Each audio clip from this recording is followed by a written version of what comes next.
cha cha cha Igbo kwenu we, cha cha cha Igbo kwenu we, cha cha cha Igbo kwenu we, Abia kwenu we, Anambra kwenu we, Ebonyi kwenu we, Enugu kwenu we, Imo kwenu we, Nigeria kwezuono.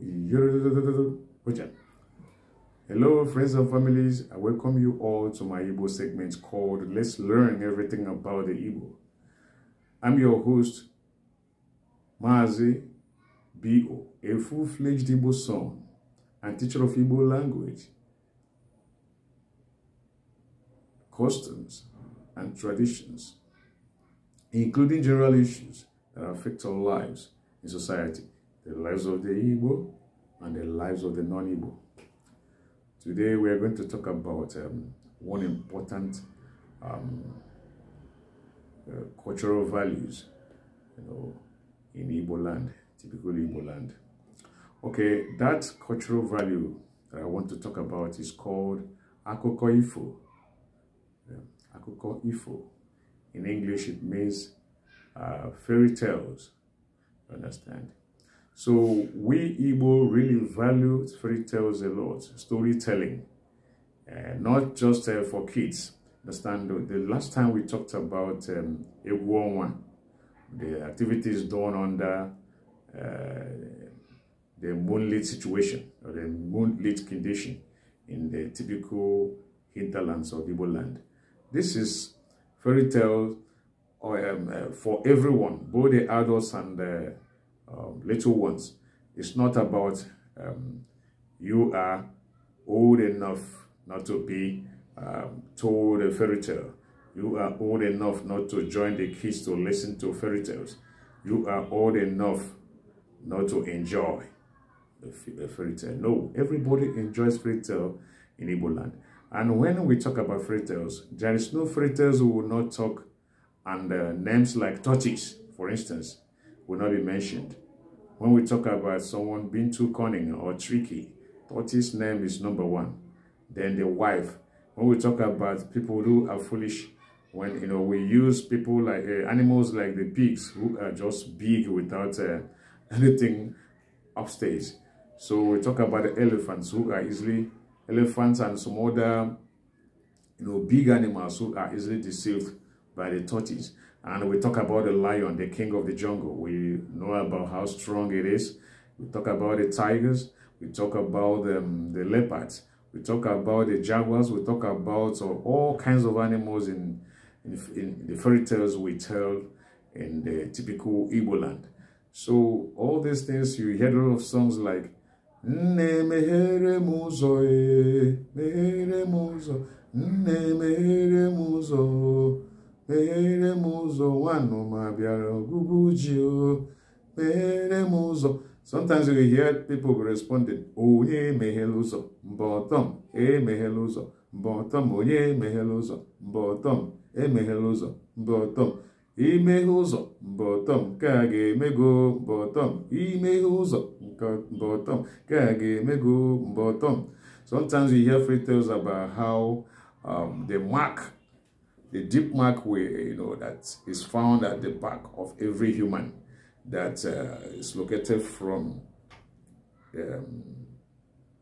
what is it called, spinal, they call it here, down to the hip.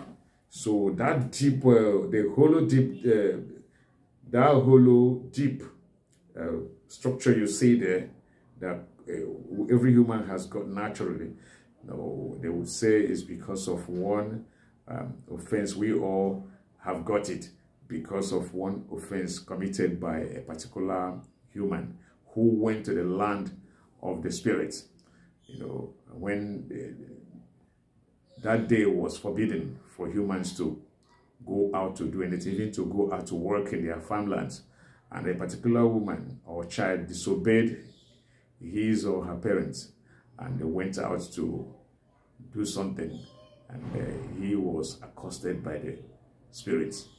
So on his way to escape from the clutches of the spirits, they now use their claws on his back. I think that's a male child on his back, and that's how the hollow deep hollow mark appeared on the back of every human. That's fairy tale. So they always tell you why the tortoise has got the shells, why the shell of a tortoise looks the way it does. It fell from the sky because a rope was caught. It fell from the sky, and the shell got broken into pieces. And someone or one of the animals had to repair them. The falling off shells. Then the scales were repaired with whatever, maybe gum or something like that. That's why you see breaches at the back of the tortoise, on the shell of the tortoise. So they will always tell you, now you see, that's nature. That's fairy tales for you going against the nature. Nothing of the sort happened. Tortoises were originally created to have their shells in that form, but fairy tales will tell you otherwise. Then they will tell you why the pigs would keep digging on the ground. They will tell you that once you see a pig doing that, it's actually looking for the shell of the tortoise it threw away when it went to ask the tortoise to pay. Okay, let me use the word him here. When he asked the tortoise to pay him the money they agreed upon for a piece of work he did for the tortoise. When he got to the tortoise home, tortoise cunningly, folded back his hands and stayed and looked like a stone, a grindstone, and the pig angrily carried the tortoise itself, thinking that it was one of the tortoise's grindstone, and threw it away into the bush. So it was when tortoise crawled out after noticing that the pig had left, and the pig came back for his money. The tortoise now began to tell the pig that the pig threw away his grindstones, So now tortoise said before he would pay the pig the money he owed him, he had to find the thrown away grindstone, not knowing that no grindstone was actually thrown away by the pig, but it was the tortoise that the pig threw away. So being as cunning as the tortoise is, so the tortoise, told the pig to find the grindstone. Otherwise, his money would not be paid him. So each time you see a pig digging on the ground, it's assumed that it's looking for the thrown away grindstone. No grindstone was actually thrown away.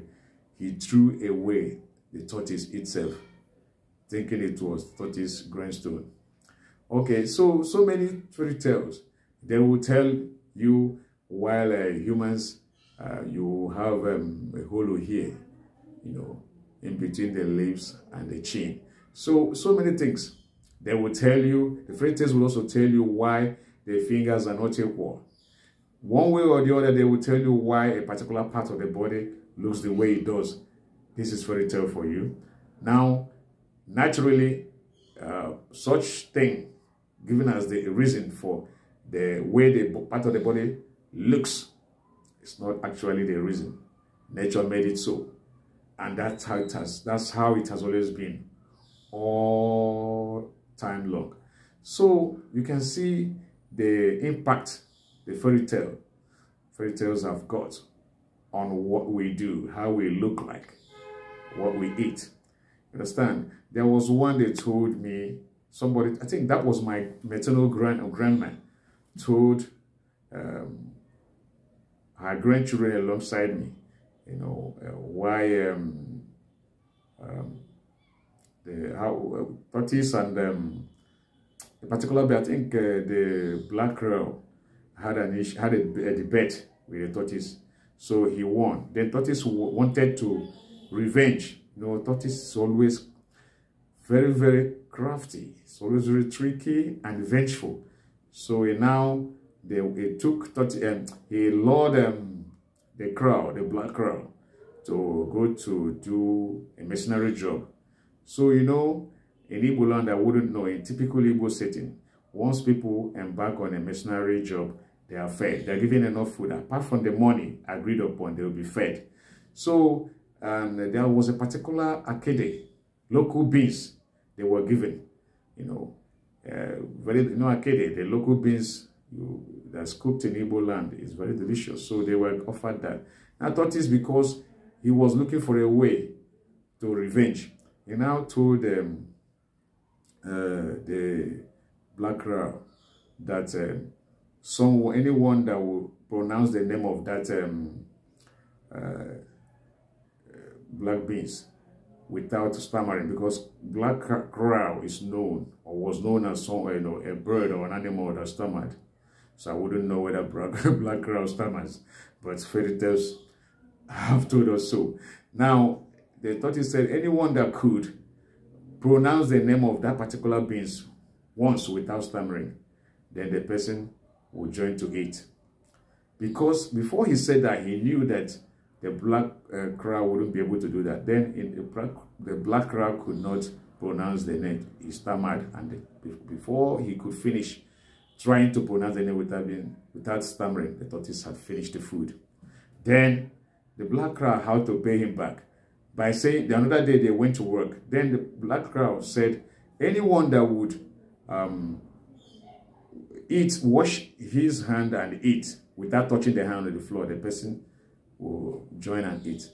And you know, tortoise goes by the four legs. So the crow washed its own hands and flew to the seat and started eating, while the tortoise was trying all it could, or he could, to make sure that he washed his hands without stepping them on the floor, on the ground.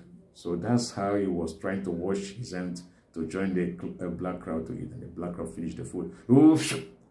All right, guys, that's all for now for fairy tales. Catch you some other time. Bye-bye. Love you.